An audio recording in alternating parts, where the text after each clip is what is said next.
heningkan sebentar pikiranmu, tarik napas perlahan, dan coba jujur pada dirimu sendiri. Ada satu pertanyaan yang mungkin tidak pernah benar-benar kamu ucapkan dengan keras, tapi diam-diam sering muncul di tengah malam saat semuanya sunyi. Apakah Tuhan itu benar-benar ada? Bukan sekadar konsep, bukan sekadar ajaran, bukan sekadar warisan dari orang tua, tapi benar-benar ada. Dan jika dia ada, apakah dia bisa dibuktikan? Atau semua ini hanya kepercayaan yang kita pegang karena kita takut menghadapi kenyataan? Pertanyaan ini bukan pertanyaan sederhana, dan mungkin ini adalah pertanyaan paling jujur yang bisa dimiliki manusia hari ini.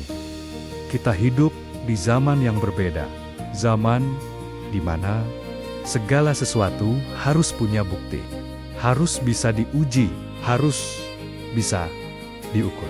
Kalau tidak bisa, maka dianggap tidak nyata. Kita percaya pada sains, pada teknologi, pada data, pada eksperimen, dan perlahan, tanpa kita sadari, kita mulai membangun satu pola pikir. Kalau sesuatu tidak bisa dibuktikan secara ilmiah, maka itu tidak benar. Dan di titik itu, Tuhan mulai dipertanyakan. Masalahnya bukan pada Tuhan, masalahnya ada pada cara kita mencari. Kita mencoba mencari sesuatu yang tidak terbatas. Dengan alat yang terbatas, kita mencoba memahami sesuatu yang melampaui ruang dan waktu. Dengan metode yang hanya bekerja di dalam ruang dan waktu. Itu seperti mencoba menampung samudra dengan gelas kecil, bukan karena samudranya tidak ada, tapi karena wadahnya tidak cukup. Sains adalah alat yang luar biasa. Sains membantu kita memahami alam, menciptakan teknologi, menyembuhkan penyakit. Tapi sains punya batas. Sains hanya bisa bekerja pada apa yang bisa diamati, apa yang bisa diukur, apa yang bisa diuji berulang. Kalau sesuatu berada di luar itu, sains tidak bisa menjangkaunya. Coba pikirkan ini, apakah kamu bisa membuktikan cinta? Bukan sekadar reaksi kimia, bukan sekadar hormon, tapi cinta itu sendiri. Kamu bisa mengukur detak jantung, kamu bisa melihat aktivitas otak, tapi itu bukan cinta. Itu hanya efeknya. Hal yang sama berlaku untuk banyak hal. Makna hidup, keindahan, kesadaran, rasa, kehilangan. Semua itu nyata, tapi tidak bisa diuji secara ilmiah sepenuhnya. Jadi, pertanyaannya sekarang berubah. Bukan lagi, apakah Tuhan bisa dibuktikan? Tapi, apakah kita menggunakan cara yang tepat untuk mencari Tuhan? Dan disinilah hal yang mengejutkan terjadi. Sains modern yang selama ini dianggap berlawanan dengan iman, justru menemukan sesuatu yang luar biasa. Alam semesta punya awal.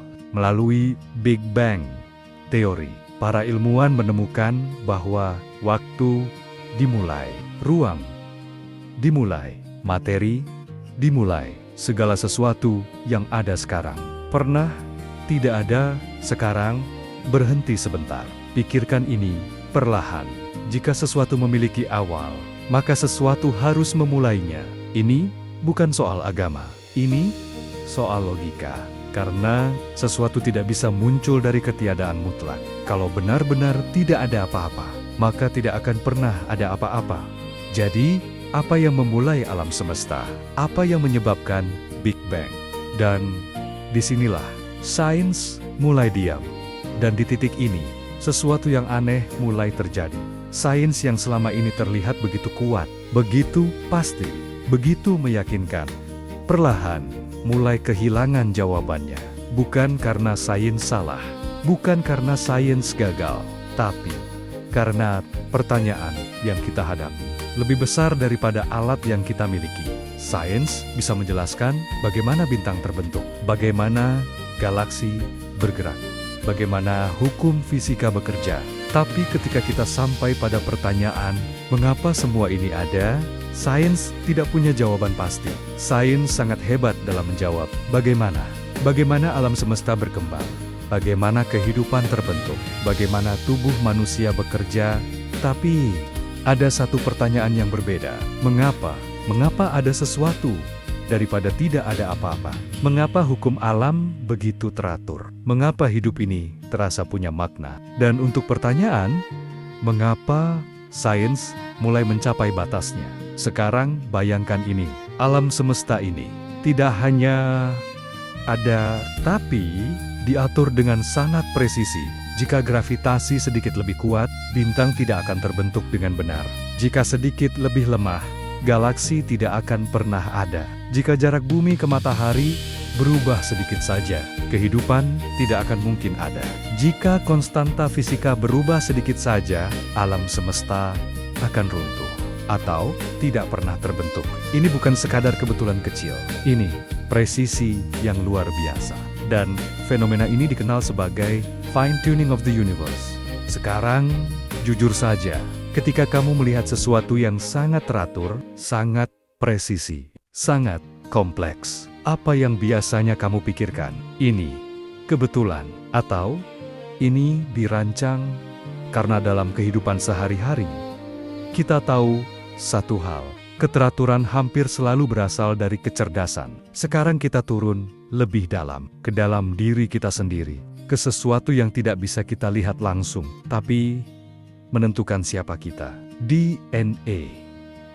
Di dalam setiap sel tubuhmu ada informasi, bukan sekadar materi, tapi informasi, kode, instruksi, sistem yang sangat kompleks. Dan dalam semua pengalaman manusia, kita tahu satu hal, setiap informasi selalu punya sumber. Tidak pernah ada kode tanpa penulis, bahasa tanpa pencipta. Jadi, pertanyaannya, dari mana datangnya informasi ini? Sekarang, kita masuk ke bagian paling misterius, kesadaran. Kenapa kamu sadar bahwa kamu ada? Kenapa kamu bisa berpikir tentang hidup, tentang masa depan, tentang kematian, tentang Tuhan? Sains bisa menjelaskan otak, neuron, sinyal, listrik. Tapi satu hal masih belum bisa dijelaskan sepenuhnya. Aku, pengalaman menjadi diri sendiri. Dan ini membuka satu kemungkinan. Manusia bukan hanya materi. Dan disinilah banyak orang mulai merasa tidak nyaman. Karena kalau semua ini benar, maka konsekuensinya besar. Jika ada pencipta, maka kita tidak berdiri sendiri. Jika ada tujuan, maka hidup ini tidak bebas sepenuhnya. Dan mungkin itulah yang membuat sebagian orang lebih memilih untuk tidak percaya. Bukan karena tidak ada bukti, tapi karena konsekuensinya.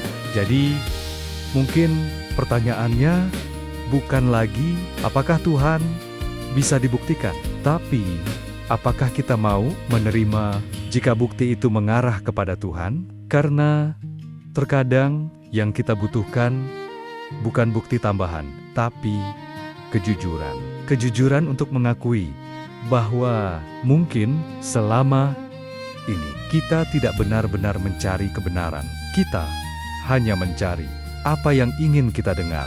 Dan jika kamu masih di sini mendengarkan sampai titik ini, mungkin ada sesuatu dalam dirimu yang mulai bertanya, bukan dengan keras, tapi pelan. Bagaimana jika ini benar? Sekarang jangan buru-buru. Biarkan semua yang tadi kamu dengar mengendap sebentar. Tidak perlu langsung setuju, tidak perlu langsung percaya. Cukup diam sejenak. Karena kadang jawaban tidak datang saat kita berbicara, tapi saat kita berhenti, ada sesuatu dalam dirimu yang tidak bisa dijelaskan dengan angka. Sesuatu yang membuatmu bertanya, untuk apa aku hidup? Kenapa aku ada? Apa arti semua ini?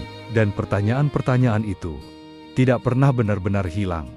Mereka hanya tertutup oleh kesibukan. Kita hidup di dunia yang sangat bising. Notifikasi, media sosial, kesibukan tanpa henti.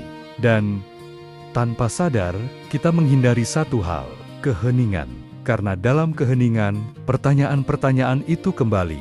Dan mungkin itulah alasan kenapa banyak orang takut untuk benar-benar berhenti. Mungkin kamu pernah merasa ini. Semuanya terlihat baik-baik saja, tapi di dalam ada yang kosong. Kamu tertawa, tapi tidak benar-benar bahagia.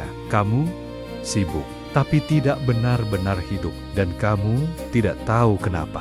Bagaimana jika kekosongan itu bukan kelemahanmu, tapi petunjuk? Bagaimana jika itu adalah tanda bahwa kamu diciptakan untuk sesuatu yang lebih?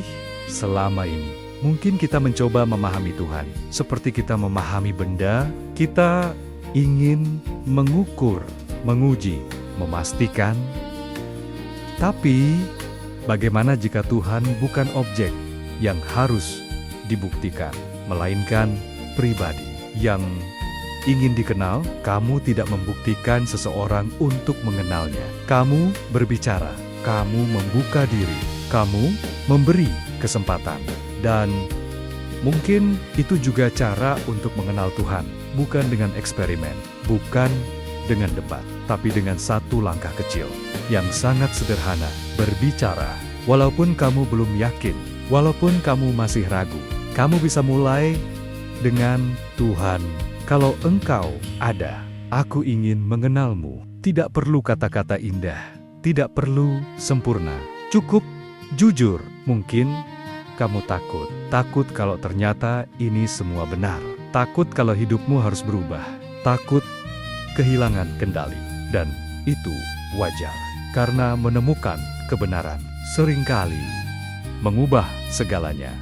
Bagaimana jika yang kamu temukan bukan aturan, tapi hubungan, bukan tekanan, tapi tujuan, bukan ketakutan, tapi kasih? Jika Tuhan itu ada, maka hidupmu bukan kebetulan.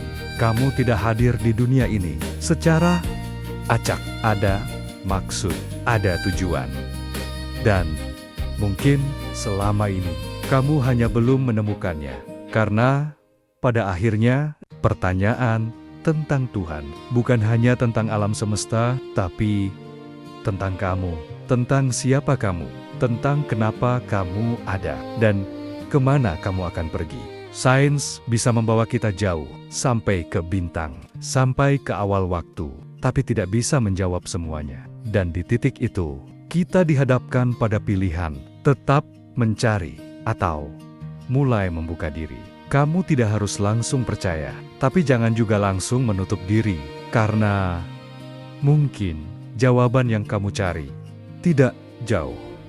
Mungkin lebih dekat dari yang kamu kira. Suatu hari nanti, semua pertanyaan ini akan menemukan jawabannya. Tapi, hari ini kamu punya pilihan. Tetap berjalan tanpa arah, atau mulai mencari dengan jujur. Mungkin Tuhan tidak sedang bersembunyi. Mungkin kita yang belum benar-benar mencari. Dan mungkin hari ini adalah awalnya.